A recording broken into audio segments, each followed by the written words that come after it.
Chapter 9 force and laws of motion हम कर रहे थे इसके back exercise question.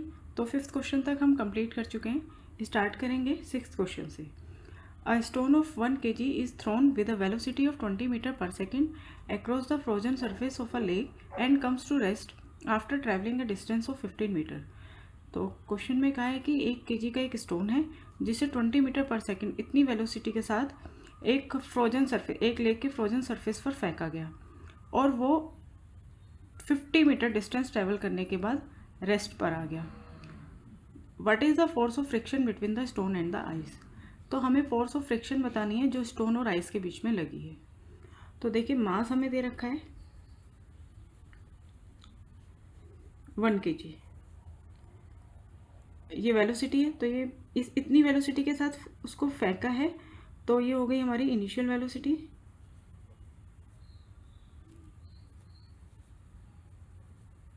Initial velocity u, ये है 20 मीटर पर सेकेंड और वो रेस्ट पर आ गया वो पत्थर। तो यहाँ पर फाइनल वेलोसिटी हो गई हमारी 0। ठीक है, फाइनल वेलोसिटी v है 0। कितना डिस्टेंस कवर किया है, डिस्टेंस को हम s से शो करते हैं। Distance cover 50 meter. हमें निकालनी है इससे पहले एक्सेलरेशन। हमारे पास u है, v है, s है, तो हमें फाइंड करना है पहले एक्सेलरेशन। एक्सेलरेशन फाइंड करने के बाद ही हम फोर्स का फॉर्मूला लगाएंगे। फोर्स क्या होता है, मास इंटू एक्सेलरेशन। ठीक है, m इंटू ए। तो पहले हम इससे v u s का यूज़ करके हम एक्सेलरेशन निकालेंगे। तो इसके लिए हम यूज़ करेंगे v square is equal to u square plus 2as। ये थर्ड इक्वेशन जो है मोशन की, इसको। तो v हमें 0 गिवन है, तो 0 का स्क्वायर 0 हो गया। u है 20 का स्क्वायर प्लस 2, a हमें फाइंड करना है और s हमें गिवन है 50। ठीक है, तो 20 का स्क्वायर हो जाएगा 400 और 20 और यहाँ पे आ जाएगा 50 इंटू 2 100 a। ठीक है, इसको आप इधर ले आओ LHS में और 0 को RHS में। LHS RHS दोनों को ट्रांसपोज कर दिया हमने। तो देखिए 100 a इज इक्वल टू -400 और a is equal to -400 upon 100। तो a आ गया हमारे पास -4 मीटर पर सेकेंड स्क्वायर। ठीक है, a कैलकुलेट कर लिया, तो अब निकाल लेते हैं force. Force is equal to mass into acceleration. तो फोर्स आ गया, मास है हमारा 1 kg और एक्सेलरेशन आया -4। इस तरह से फोर्स निकल गया -4 न्यूटन। तो स्टोन और आइस के बीच में कितनी फोर्स ऑफ फ्रिक्शन है, 4 न्यूटन। और ये माइनस क्या शो कर रहा है, this force minus sign indicates that this force oppose the motion of stone।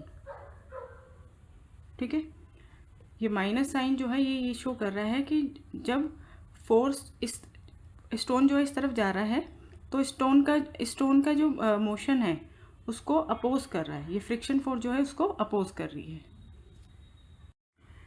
Start करते हैं 7th question. A 8000 kg engine pools a train of wagon 5 each of 2000 kg along A horizontal track. एक engine है जिसका मास दे रखा है 8000 kg। ये 5 wagons की एक ट्रेन है जिसमें 5 डब्बे हैं। वैगन्स हो गए ये पीछे के जो डब्बे हैं, और हर डब्बे का जो मास है वो 2000 kg है। ठीक है, एक डब्बा जो है ये 2000 kg मास है इसका। If the engine exerts a force of 40,000 Newton and the track offers a frictional force of 5,000 Newton, engine जो है वो कितनी फोर्स लगा रहा है 40,000 न्यूटन, और इसकी जो फ्रिक्शनल फोर्स है, इसके अपोज में जो फ्रिक्शनल फोर्स लग रही है वो लग रही है 5,000 newton. Then calculate the net accelerating force. तो सबसे पहले हमें नेट एक्सेलरेटिंग फोर्स निकालनी है। तो सबसे पहले मैंने लिखा फोर्स एक्सर्टेड बाय इंजन। तो इंजन के थ्रू कितनी फोर्स लग रही है? 40,000 न्यूटन। ठीक है, तो इंजन चल रहा है इस डायरेक्शन में, और एक लग रही है frictional force, force of friction.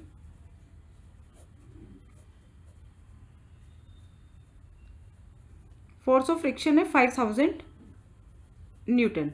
देखो फ्रिक्शनल फोर्स जो होती है वो इंजन के जो मोशन है उसको अपोज कर रही है, तो इंजन की जो फोर्स लग रही है, इंजन के थ्रू जो फोर्स लग रही है वो हम पॉजिटिव लेंगे, और फ्रिक्शनल फोर्स जो है वो हम नेगेटिव लेंगे। ठीक है, तो नेट एक्सेलरेटिंग फोर्स कितनी आएगी?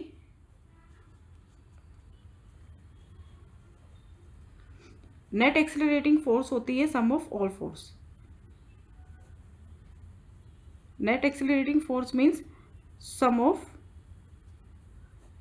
All forces. तो पहली फोर्स लग रही है इंजन के थ्रू वो है 40,000 न्यूटन, प्लस दूसरी लग रही है फ्रिक्शन, फोर्स ऑफ फ्रिक्शन, वो है -5,000। ठीक है, 40,000 प्लस -5,000 कितना आ गया? 35,000। तो 35,000 न्यूटन ये नेट एक्सेलरेटिंग फोर्स है। ठीक है, ये किसकी फोर्स है? The force exerted by engine on the train, जो इंजन फोर्स लगा रहा है ट्रेन पर। ठीक है, ये वो फोर्स है। आगे बोला है the acceleration of the train. Second हमें फाइंड करना है कि एक्सेलरेशन, कितना एक्सेलरेशन ट्रेन में प्रोड्यूस हुआ। अब देखिए, जो फोर्स लगा रहा है इंजन लगा रहा है, किस पे लगा रहा है? ट्रेन पर। तो ट्रेन में ये 5 वैगन्स जो हैं वो हैं। तो हम जानते हैं फोर्स किसकी इक्वल होती है? फोर्स होती है mass into, force is equal to mass into acceleration. तो ये फोर्स क्योंकि ट्रेन पर निकल रही है ना, कि कितनी लग रही है ये फोर्स जो है, ये इंजन के थ्रू ट्रेन पर लग रही है, तो हम मास भी सिर्फ ट्रेन का लेंगे, तो एक्सेलरेशन कितना ट्रेन में प्रोड्यूस हुआ वो हम फाइंड करेंगे। तो फोर्स तो हमें पता चल गई 35,000 न्यूटन। मास कितना होगा? पहले हम निकाल लेते हैं मास ऑफ ट्रेन।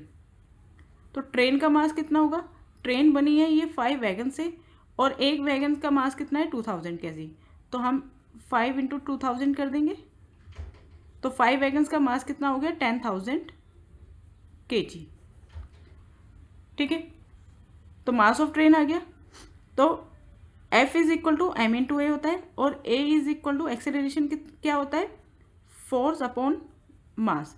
एक बॉडी में कितना एक्सेलरेशन प्रोड्यूस होता है? वो इक्वल होता है उस बॉडी पर कितनी फोर्स लग रही है डिवाइडेड बाय उस बॉडी का मास। तो एक्सेलरेशन कितना लग रहा है, सॉरी फोर्स कितनी लग रही है? 35,000 न्यूटन, डिवाइडेड बाय मास कितना है ट्रेन का? 10,000। फोर्स लग रही है 35,000 न्यूटन, और मास कितना है? 10,000 kg।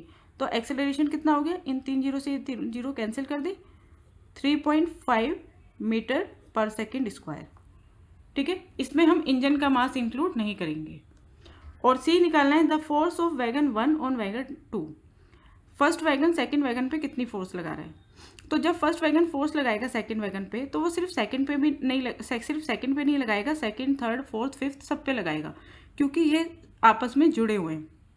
ठीक है, तो ये फोर्स निकालने के लिए हम सिर्फ सेकंड वैगन का ही मास नहीं लेंगे, ये बाकी के जो ये 4 हैं, इन मतलब ये 3 जो है 3, 4, 5, इनका भी मास, सेकंड मास, सबको इंक्लूड करेंगे। ठीक है, इन चारों के मास को इंक्लूड करेंगे। तो सी पार्ट निकालते हैं। Force of wagon 1 on wagon 2। तो इसके लिए हम क्या लेंगे? Mass of, force is equal to mass into acceleration. तो मास ऑफ 4 वैगन्स का मास लेंगे। ठीक है, multiply acceleration, force is equal to mass into acceleration. तो मास कितना हो जाएगा 4 वैगन्स का? एक का है 2,000, तो 2,000 इंटू 4, और एक्सेलरेशन कितना निकला है? 3.5। तो ये आ जाएगा 2,000 इंटू 4, 8,000, मल्टीप्लाई 3.5, 3.5 से मल्टीप्लाई करेंगे तो आ जाएगा ये 28,000 newton. Question number 8, an automobile vehicles has a mass of 1500 kg। एक व्हीकल है जिसका मास है 1500 kg। What must be the force between the vehicles and the road if the vehicle is to be stopped with a negative acceleration of 1.7 metre per second square. हमें mass given है vehicles का और acceleration given है। अब ये पूछा है कि उस पर कितनी फोर्स लगाई जाएगी ताकि वो स्टॉप हो जाए। तो एक्सेलरेशन हमें माइनस में दे रखा है, नेगेटिव एक्सेलरेशन दे रखा है -1.7 मीटर पर सेकेंड स्क्वायर। तो हमें फोर्स निकालनी है, तो सिंपल है, force is equal to mass into acceleration. Mass हमें दे रखा है, मास हमारा हमेशा केजी में होना चाहिए, तो केजी में ही गिवन है। Acceleration metre per second square में -1.7, इन दोनों का प्रोडक्ट करेंगे, प्रोडक्ट आ जाएगा इसका -2550। फोर्स होती है न्यूटन में। ठीक है, next question, what is the momentum of an object of mass m and moving with the velocity v। तो मोमेंटम क्या होता है, मोमेंटम को हम p से शो करते हैं। Momentum is equal to mass into velocity. तो मास m दे रखा है और वेलोसिटी v दे रखी है, तो mv आ गया। तो correct option is D. Start करते हैं 10th question. Using a horizontal force of 200 newton we intend to move a wooden cabinet across the floor at constant velocity. ये एक फ्लोर है, इस पर ये एक वुडन कैबिनेट रखा है, इस पर हम एक फोर्स लगा रहे हैं, कितनी, 200 न्यूटन। इस फोर्स के साथ हम इसको मूव कर रही है। ये कैबिनेट जो है, वुडन कैबिनेट, इतनी फोर्स लगाने से मूव कर रहा है। और किस वेलोसिटी के साथ मूव कर रहा है, कांस्टेंट वेलोसिटी। कांस्टेंट वेलोसिटी का मतलब है कि वेलोसिटी में कोई चेंज नहीं है, एक बराबर वो चल रही है। तो जब वेलोसिटी में कोई चेंज ना हो तो इसका मतलब है उस बॉडी में कोई एक्सेलरेशन प्रोड्यूस नहीं हो रहा, क्योंकि एक्सेलरेशन क्या होता है, चेंज इन वेलोसिटी। तो there is no acceleration, so acceleration क्या होगा, जीरो होगा, क्योंकि वेलोसिटी क्या है, कांस्टेंट है। और फोर्स कितनी है जो हम लगा रहे हैं, 200 न्यूटन, और एक्सेलरेशन जीरो है। आगे पूछा है what is the frictional force that will be exerted on the cabinet. Frictional force हमेशा मोशन को अपोज करती है, तो ये अगर हम इस डायरेक्शन में लेके जा रहे हैं तो फ्रिक्शनल फोर्स इस डायरेक्शन से लग रही है ना। तो हमें बताना है कि इस कैबिनेट पर कितनी फ्रिक्शनल फोर्स लग रही है। तो देखिए, फोर्स होता है मास इनटू एक्सेलरेशन। ठीक है, नेट एक्सेलरेटिंग फोर्स अगर हम निकालें तो F is equal to, cabinet पर कितनी फोर्स लग रही है, जितना इसका मास है और जितना इसमें एक्सेलरेशन प्रोड्यूस हो रहा है। तो force is equal to mass कुछ भी है, लेकिन इसकी वैल्यू एक्सेलरेशन जो है वो जीरो है, तो नेट एक्सेलरेटिंग फोर्स कितनी आ गई, जीरो आ गई। ये कौन सी फोर्स है, नेट एक्सेलरेटिंग फोर्स। और नेट एक्सेलरेटिंग फोर्स किसके इक्वल होती है, नेट, इससे पहले वाले क्वेश्चन में मैंने आपको बताया था, नेट एक्सेलरेटिंग फोर्स होती है sum of all force, sum of all forces. तो नेट एक्सेलरेटिंग फोर्स आई हमारी जीरो, और सम ऑफ ऑल फोर्सेस कौन कौन सी फोर्स है जो हम लगा रहे हैं, F प्लस जो फ्रिक्शनल फोर्स लग रही है उसको हम स्मॉल f से शो कर देते हैं। ठीक है, तो जीरो इज इक्वल टू, हमने कितनी फोर्स लगाई थी, इस पे जो लग रही है 200 newton plus frictional force F ले ली, तो 200 प्लस F is equal to zero, और F is equal to frictional force क्या हो जाएगी, -200 न्यूटन। तो अगर कोई ऑब्जेक्ट जो एक कांस्टेंट वेलोसिटी के साथ मूव कर रहा है तो उस पर कितनी फ्रिक्शनल फोर्स लगेगी, उतनी ही फोर्स लगेगी। ठीक है, जितनी हमने, जैसे इसमें लग रही है 200 न्यूटन लग रही है ना, तो फ्रिक्शनल फोर्स भी 200 न्यूटन ही लगेगी, क्योंकि इसमें कोई और फोर्स नहीं लग रही।